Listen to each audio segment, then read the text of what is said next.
नमस्ते मैथीट्स, मेरा नाम हर्षित संगार है और आप मुझे देख रहे हैं मेरे YouTube चैनल द मैथीट पेपर। आज हम 10th क्लास के चैप्टर द्विघात समीकरण का एक सवाल देखेंगे जो कि लास्ट ईयर पेपर में आया हुआ है। तो इस सवाल में हमें दे रखा है k का धनात्मक मान ज्ञात कीजिए जिसके लिए समीकरण x² + kx + 64 = 0 और x² - 8x + k = 0 के दोनों मूल कैसे हैं, वास्तविक हैं। तो इसमें हमें थोड़ा सा बदलाव है प्रश्न में। क्यों? क्योंकि पहले हमें दे रखा था एक समीकरण दिया हुआ होता था और हमें वहीं से k का मान निकालना होता था, लेकिन अब की बार कितनी समीकरण दे रखी है? 2। हमें इन दोनों को मिलाकर ही एक k का मान निकालना है।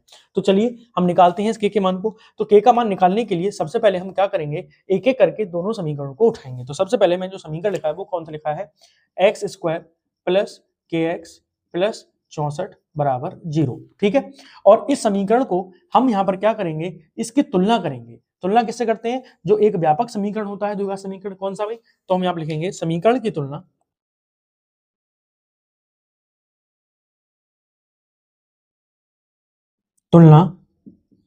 व्यापक समीकरण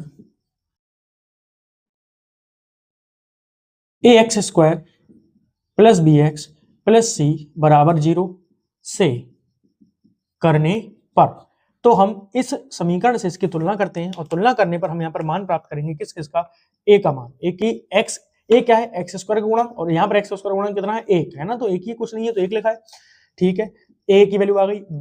b क्या होता है, x का गुणक, x का गुणक कितना है, k, तो यहाँ पर k आ गया। c बराबर कितना है भाई, 64, क्योंकि c क्या है, कांस्टेंट, और उसकी जगह क्या लगा है, 64। और आप याद रखना यहाँ पर सभी पॉजिटिव है, अगर कहीं पर नेगेटिव होता है तो हमें उसको माइनस यानी कि चिन्ह के साथ में ही लेना होता है। ठीक है, तो चलिए अब क्योंकि हमें दे रखा है इनके मूल कैसे हैं, वास्तविक हैं, यहां पर लिख देते हैं चूंकि समीकरण के मूल वास्तविक हैं।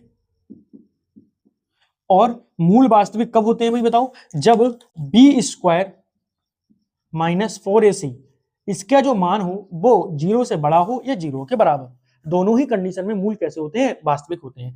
तो हम यहाँ पर क्या करने वाले हैं, सभी की वैल्यू लगा देंगे। तो b की जगह क्या है भाई, k का स्क्वायर हो गया -4, a की जगह कितना है 1 और c की जगह कितना है 64। ये बड़ा होगा, बराबर होगा किसके, 0 के।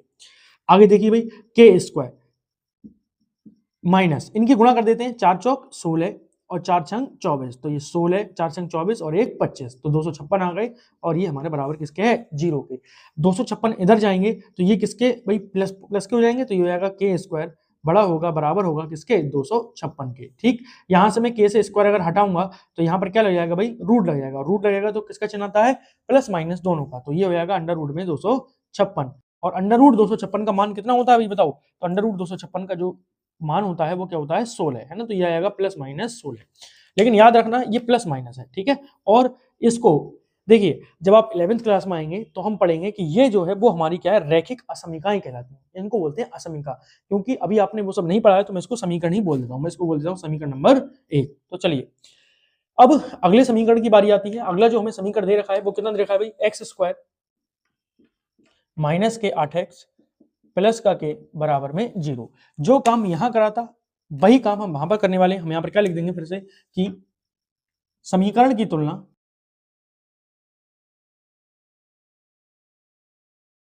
व्यापक समीकरण ax² + bx + c = 0 से करने पर। यहां पर भी तुलना कर रहे हैं, तो तुलना जब करेंगे तो हमें पता चलेगा x² गुणक a है, यहां पर x² गुणक कुछ भी नहीं है, तो a की वैल्यू कितनी आ गई, 1 आ गई। चलिए x का गुणांक b है, यहां पर x का गुणांक -8 है, चिन्ह के साथ लेंगे तो ये x का गुणांक कितना हो जाएगा, -8। c की जगह यहां पर क्या लिखा है, k, तो जो c है तो c की वैल्यू कितनी आ गई, क्या। ठीक है, अब यहां पर भी क्या दे रखा है कि इसके भी मूल कैसे हैं, वास्तविक है, तो मैं यहां लिख दूंगा चूंकि समीकरण के दोनों मूल वास्तविक हैं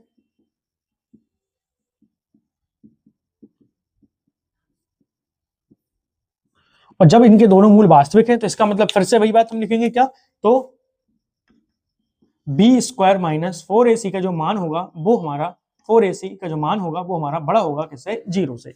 तो चलिए वैल्यू लगाते हैं। b की जगह कितना है 8 माइनस के, तो माइनस के 8 का स्क्वायर -4, a की जगह 1 लिखा है और c की जगह k लिखा है, और ये बड़ा होगा, बराबर होगा किसके, 0 से, है ना भाई। तो चलिए 8 का स्क्वायर कितना होता है भाई 64, 8 का स्क्वायर हो जाएगा 64 माइनस के 4 के हो जाएंगे ये बड़ा होगा बराबर होगा किसके 0 के, क्योंकि ये असमिका है। अब मेरी एक बात सुन लेना, क्या कि जैसे ही मैं 64 को उधर लेकर जाऊंगा तो 64 भी उधर जाकर किसके हो जाएंगे माइनस के, तो 4 के बड़ा होगा बराबर होगा किसके माइनस के 64 के।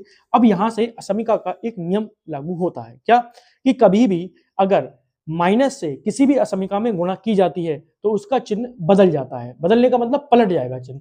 अब देखिए यहां पर हम क्या करने वाले हैं, माइनस से क्या करेंगे भाई इसकी गुणा करेंगे, और जैसे ही माइनस से गुणा करेंगे तो माइनस से गुणा करने पर हमें क्या मिलेगा भाई बताओ, ये प्लस का हो जाएगा और ये भी किसका हो जाएगा प्लस का हो जाएगा, तो ये उधर जाएगा तो, लेकिन इसका चिन्ह क्या हो जाएगा पलट जाएगा। चिन्ह पलटने का मतलब क्या हो गया भाई कि देखिए माइनस से गुणा करने पर ये तो 4 हो जाएंगे 4 के, ठीक है, और यहां पर ये चिन्ह अब की बार इस तरफ को घूम जाएगा और यहां पर क्या हो जाएगा भाई प्लस के 64, 4 से काट दीजिए, वैसे तो 4 की भी भाग कर देते हैं इसमें, लेकिन हम यहाँ पर डायरेक्ट कर देता हूँ 4 से काट देता हूँ, और 4 से कट के क्या आ जाएंगे, मैं काट ही ना हूँ भाई, याद रखना ये कटेंगे ही, है ना।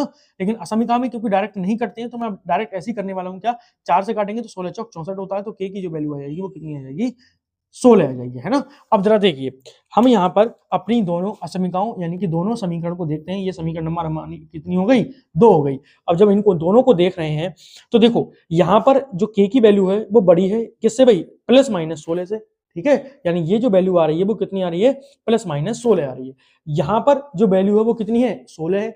तो इसमें बात ये है कि कॉमन क्या है, तो देखो दोनों ही जगह क्या दिख रहे हैं 16 दिख रहे हैं, देखो यहाँ पर प्लस माइनस और यहाँ पर क्या है केवल प्लस के 16, तो बताओ 16 जो यहाँ पर मिलेंगे दोनों जगह कौन से कॉमन मिल रहे हैं प्लस वाले, इसीलिए जो के का जो मान हो जाएगा वो क्या हो जाएगा हमारा प्लस के 16, ठीक है। तो यहां से समीकरण हम लिख देंगे, समीकरण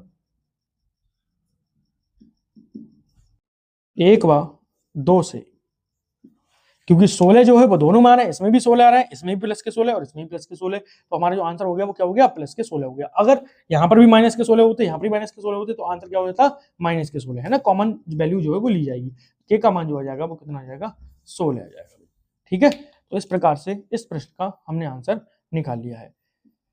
इस वीडियो को देखने के लिए आपका धन्यवाद। अगर आपको ये सवाल समझ में आया है तो आप मेरी अन्य वीडियोस भी देख सकते हैं और मेरे चैनल को सब्सक्राइब कर सकते हैं। वीडियो देखने के लिए धन्यवाद। अब मिलते हैं अपनी अगली वीडियो में, तब तक के लिए मेहनत करते रहिए और खूब मन लगाकर पढ़िए।